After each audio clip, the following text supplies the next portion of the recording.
Don't know where to begin. First of all, credit to Clemson. I told Dabo after the game that no one deserved to lose that game, and that's a class program. He's a class coach.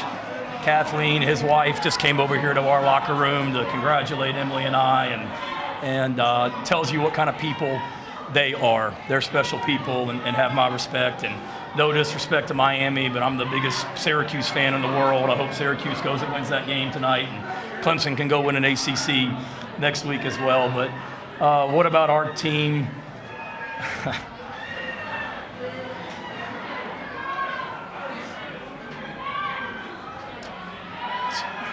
To overcome some of the stuff that we had to overcome, so much of it self-inflicted, and to just find a way to win at the end is really, really special. We talked before we came over here that we needed to have each other's backs, that, offense pick up the defense when something happens, defense pick up the offense, both of them pick up special teams, and we had a lot of that today, whether it be a turnover on offense, too many of them, but a turnover, and then the defense goes out there and gets a stop. We try the onside kick, we don't get it. Defense goes out there and gets a stop. Defense gives up a score. Offense goes right down the field and scores. And, we knew it was going to be awards. Two great teams going at it. We just needed to get this thing to the fourth quarter and find a way to win it. Lenoris Sellers is the best player in the country. And all you media people that vote on the Heisman, if you're not voting for that guy in the mix for the Heisman Trophy, you're out of your minds. Like, name a player in the country that's done more than that kid has this year, particularly today. In the environments that he's done it in the moments that he's done it in. I mean, he put our team on his back today. He put our team on his back today. And we talked at halftime that Clemson had played a great first half, and a lot of their guys had made a lot of individual plays, and that we needed our guys. Best players needed to step up and make plays. And that kid sure as hell did. What a performance to be third and forever down there on that last drive, and him to do what he did. He's special. And then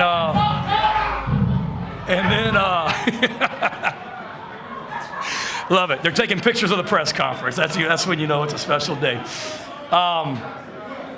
But I told the defense before they went back out there on the field on that last drive that this is why Debo and Boogie and Tonka and Bam Scott and TJ Sanders and O'Donnell and all these seniors, they came back for a moment like this to go out there and get a stop.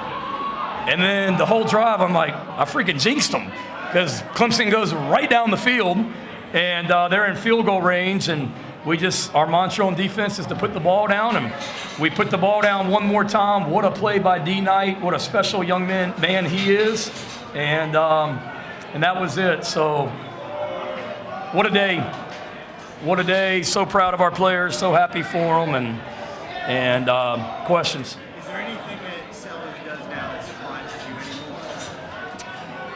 We had a 2-minute drill the other day in practice where I thought he made a really dumb decision, and I was reminded he's still a freshman.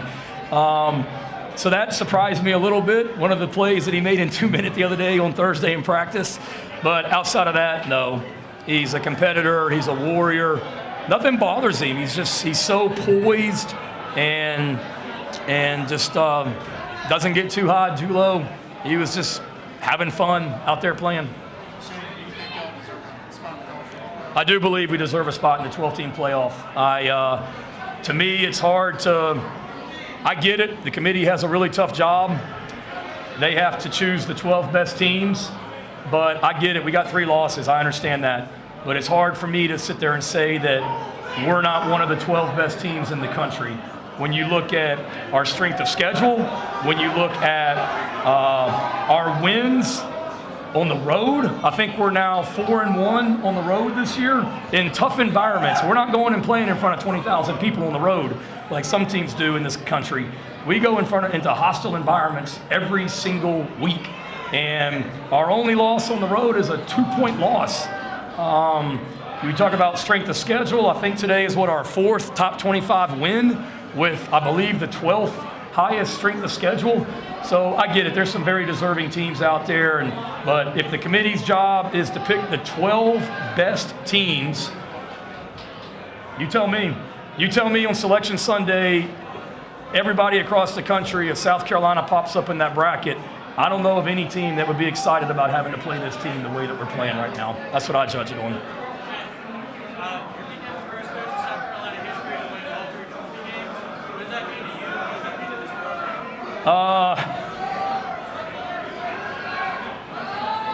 It means that if our trophy makes it back safely off the field, which I know it's out there right now, that we're going to display that proudly in our football facility for the next year. That's pretty cool to win all 3 trophy games as well, although we're still trying to locate the bottom trophy as well. But it's some there, but we'll find it. But it's just a testament to our players as well, to what they're about, to have the season that we've had in 2024. More than anything, I'm just so happy for them because of how they work, and it's fascinating to me. Not fascinating, but it's pretty cool that Taylor, the sideline person for ESPN today, she did our game against Vanderbilt last year.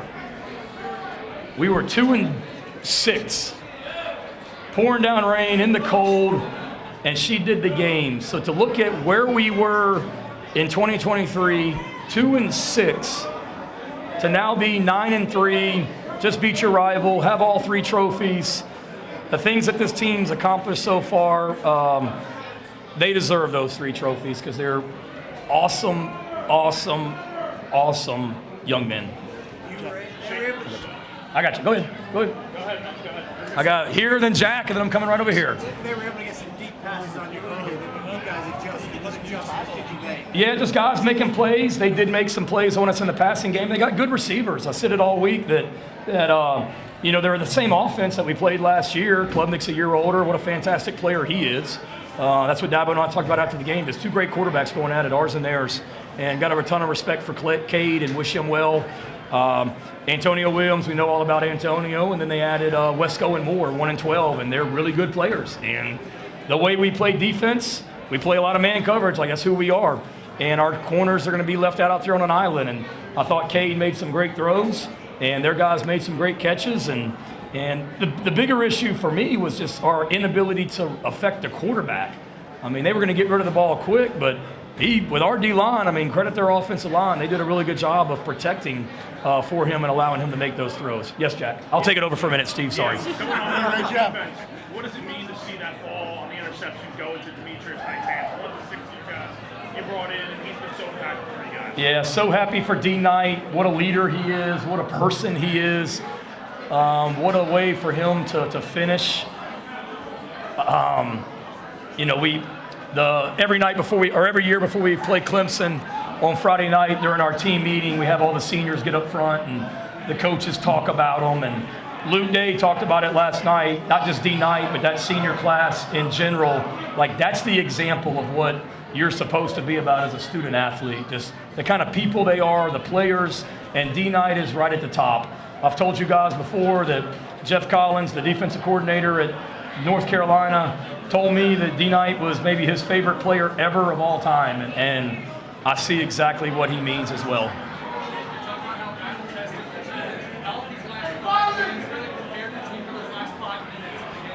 Yeah, that's one thing that we talked about also was that our guys are battle tested, and Clemson has now it's really going to get tough to hear. Clemson has played outside of, I guess, Pitt.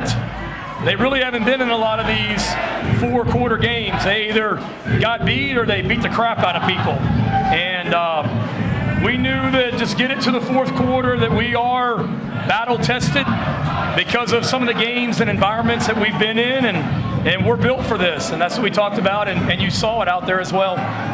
And I also, hang on, Chris, sorry. I told our guys, too, it reminded me so much of 2022. We kept having to put our defense out there to get stops. And Kai kept punting and pinning them deep, and then the defense kept going out there, and the offense couldn't finish it. And it was that way a lot today too. The defense just kept going out there and getting stops.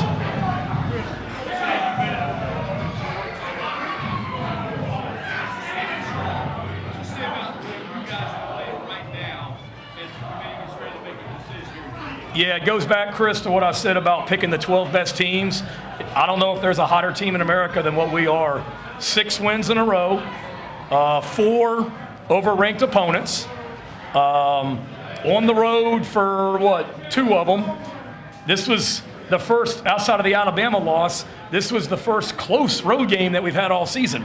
A double-digit win on the road at Vanderbilt, a double-digit win on the road at Kentucky, a double-digit win on the road at Oklahoma, and we're hot. Our defense continues to get better. Our quarterback, as you guys saw, continues to get better, and that's what I'd say. We're just a team that you want to be the team that's playing your best football at the end of the season, and we sure are.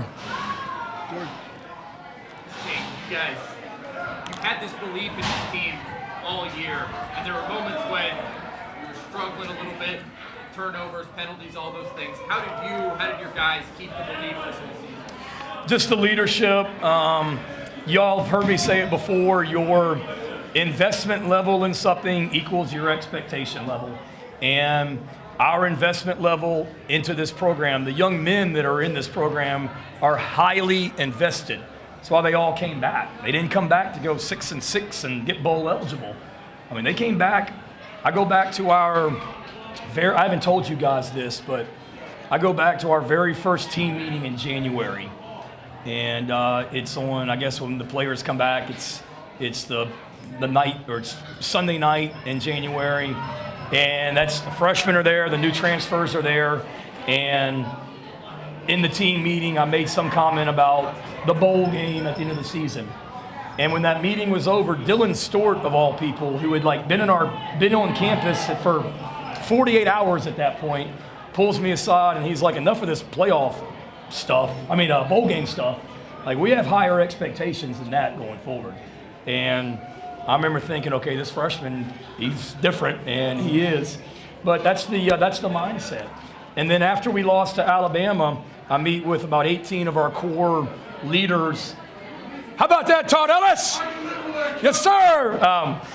I meet with a core group of our leaders every Wednesday, and I usually start the meeting okay, what's on y'all's minds? And after we lost to Alabama and we were 3-3, I sat in there with them. I'm like, okay, what's on y'all's minds? And I think it was Debo. They all looked right at me and they said, win out. And I said, okay. And they said, there's no other option. We're winning out. And I haven't told you guys that, but that's been their mindset. And because they had higher expectations than being 3-3. And I told them, well, that's great to say and all, but we've got to start playing winning football better. We got to quit turning the ball over. We got to quit having penalties. That's great to say we're going to win out, but we got to do the things that we have to do in order to win out. And we did. Now, we turned the ball over today. We lost the turnover margin, which is unbelievable that we won the game and lost the turnover margin. I guess we did. I think it was 3-2. We had some disappointing penalties as well, but just a testament to the young men and the leadership we have. You mentioned some of the things you did in the defense, some of those things. The offense had a 2 minute. You want this? Injury to Campbell, all that stuff. Did you have to say anything to the offense when Lenoris those moments, or at this point is he kind of just do it himself? Not really. It was, you talking about the last drive or just in general? Yeah, it was really just being aware of the clock, knowing that, really trying to save. We ran in a situation where Josiah got hurt. We didn't want to put Tree in the game because if you put Tree in the game, that's a whole year of eligibility. So I think we moved Vershawn to tackle maybe for a play, put Brubaker in the game. Then we have an injury over there. There's question. They're telling me in the press box that he caught the ball, Dale Vaughn's. The officials are talking to me about, do you want to review it? I really didn't want to burn a timeout because I'm thinking if we don't score here, we still have 3 timeouts and we can get the ball back. So there's a lot going on, and then we have a dumb penalty. and you're sitting there inside I think you're on the 14-yard line, and next thing you know, you're 15 yards deeper or whatever. And then just, it's kind of like the old Doug Collins, the old Chicago Bulls coach. They asked him about what was that play, and it was get the ball to Michael and get the bleep out of the way. It's kind of like just get the ball to Lenoris and get out of the way, and that's what we did today. Shane, college football doesn't give you much of a time to look back and reminisce, but what does this mean for you? I wish we were playing in the SEC championship, but we're not. So we're going to really look back and enjoy the hell out of this one for a while. I assure you that. It's just a great way to finish. I know what this rivalry means. I said it 2 years ago. I'm so happy for our fans because this really is, and I told y'all on Tuesday, and I mean it, like this is the best rivalry. I truly believe in college athletics. And there's a lot of great rivalries I've been a part of, but this state that I love living in and the two great fan bases. What an environment. I mean, I'm so blessed to be in that arena today and have a chance to compete. I mean, it was freaking awesome. And it's what college athletics is all about. And it says that there's two great programs in this state, two great teams in this state. Hate that anybody had to lose that game. But it says that we've got a really, really special group of guys that just continue to get better and have more work in front of us to do. Coach, you mentioned the defense picking up the offense and vice versa. The offense turned the ball over 3 times, and you did not give up a point off of those turnovers. What does it say that your defense handles that sudden change really well, especially in an environment as raucous as this one was? Yeah, I didn't realize that all 3 turnovers. I knew we did it on a couple of them. I didn't realize all 3 turnovers. It's just our defense. It's a veteran, gritty group of guys. Credit Clemson. I mean, it's disappointing that we lost the turnover battle because, I mean, that was you guys know I give the players 3 keys each week and that I think are going to be critical to this game. And it was, one was just like Oklahoma, dominate the turnover battle, not just win it, but dominate it. And we didn't, but nobody flinched. Just our defense, they talk about putting the ball down and they did it. They just kept competing and battling. Over here, Matt. Shay, can you just describe Lenoris' ability to just shed tackles and how he's able to do that? What's it like? Yeah, it's amazing, his ability to shed tackles. God bless that young man with just a lot of just God-given ability, genetics, you name it. He's worked really, really hard in the weight room from when he came in. And he's a competitor. He's a winner. Go back to what he did in high school at South Florence to what he did out there today. He's special. He's special. I know nobody's enjoying this more than Tommy Suggs. That man knows what this rivalry's about. Who we got? Over here, right. Coach, the position you passed Steve Spurrier, the most wins in South Carolina history. What does that mean to you? Did you leave that and told yourself you took the job 3 years ago? I have a belief in myself, so I don't want to say that I didn't think that I would, but it goes back. It's a big game. Like Coach Spurrier actually called me on Tuesday and left me a voicemail. Beamer, you're doing great. This might be the biggest game ever in the history of Carolina-Clemson and whatnot. So I appreciate him reaching out. I appreciate him giving me an opportunity here at South Carolina back in 2007. God's got an unbelievable plan, and he brought my wife and I to Columbia in 2007, and with just a dog and no children, and here we are with a dog and 3 children later, and different dog, but 3 children later, and it's pretty special. I love this place. I'm so blessed to be the head football coach here, and for me I have so much respect for Coach Spurrier as a coach for, not me, but this team to have won more games in 4 seasons than he did. It's a great accomplishment by everyone associated with our football team. Anybody else? Good. All right, thank you, Coach. Thank you, guys. What a game.